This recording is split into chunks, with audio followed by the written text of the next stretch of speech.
Hi friends, అందరికీ నమస్కారం. Welcome to employees updates. ఈ ఛానల్ ద్వారా టీచర్లకు, ఉద్యోగులకు మరియు పెన్షనర్లకు సంబంధించి ఎప్పటికప్పుడు లేటెస్ట్ అప్డేట్స్ తెలియజేయడం జరుగుతుంది. సో ఫ్రెండ్స్, ఈ వీడియో కనుక మీకు నచ్చినట్లయితే లైక్ చేయండి, షేర్ చేయండి. అలాగే మన ఛానల్ను సబ్స్క్రైబ్ చేసుకోండి. అక్టోబర్లోగా పదవీ విరమణ పొందే ఉద్యోగులకు నేరుగా డిఏ చెల్లింపు. వచ్చే అక్టోబర్ 31లోగా పదవీ విరమణ పొందే ఉద్యోగులకు కరువు భత్యం డిఏ బకాయిలను నేరుగా నగదు రూపంలో చెల్లించాలని ఆర్థిక శాఖ సోమవారం ఉత్తర్వులు జారీ చేసింది.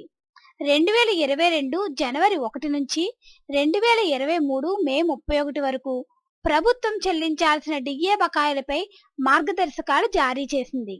ఒక ఉద్యోగి పదవీ విరమణ తేదీకి 4 నెలల ముందు నుంచి జీపీఎఫ్ ఖాతాలో డిఏ జమ చేయకుండా మినహాయింపు ఇస్తున్నట్లు తెలిసింది.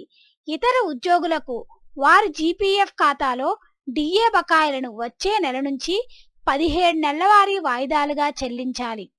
ఇవి పూర్తయ్యేలోగా ఉద్యోగి మరణిస్తే మిగిలిన సొమ్మునంతా ఏకమొత్తంగా వారి వారసులకు చెల్లించాలి. 2004 సెప్టెంబర్ 1 తర్వాత ఉద్యోగాల్లో చేరిన వారు కాంట్రిబ్యూటరీ పెన్షన్ పథకంలోకి వస్తారు. వారు డిఏ బకాయిల్లో 90% సొమ్మును వచ్చే నెల నుంచి 17 నెలల వారీ వాయిదాల్లో చెల్లించాలి. మిగిలిన 10% ఫ్రాన్ ఖాతాల్లో జమ చేయాలి. ఇక గ్రామ రెవెన్యూ సహాయకులు, కాంటిజెంట్ ఉద్యోగులు, తాత్కాలిక సహాయకులు, జీపీఎఫ్ ఖాతా పరిధిలోకి రాని వారికి వచ్చే నెల జీతంతో పాటే బకాయిలు మొత్తాన్ని చెల్లించాలి. సో ఫ్రెండ్స్, అక్టోబర్ 31లోగా పదవీ విరమణ పొందే ఉద్యోగులకు డిఏ బకాయిలను నేరుగా నగదు రూపంలో చెల్లించాలని ఆర్థిక శాఖ అయితే ఉత్తర్వులు జారీ చేసింది. ఫ్రెండ్స్, దీనికి సంబంధించి ఎటువంటి అప్డేట్స్ వచ్చినా మన ఛానల్లో తెలియజేయడం జరుగుతుంది. ఈ వీడియో కనుక మీకు నచ్చినట్లయితే లైక్ చేయండి, షేర్ చేయండి.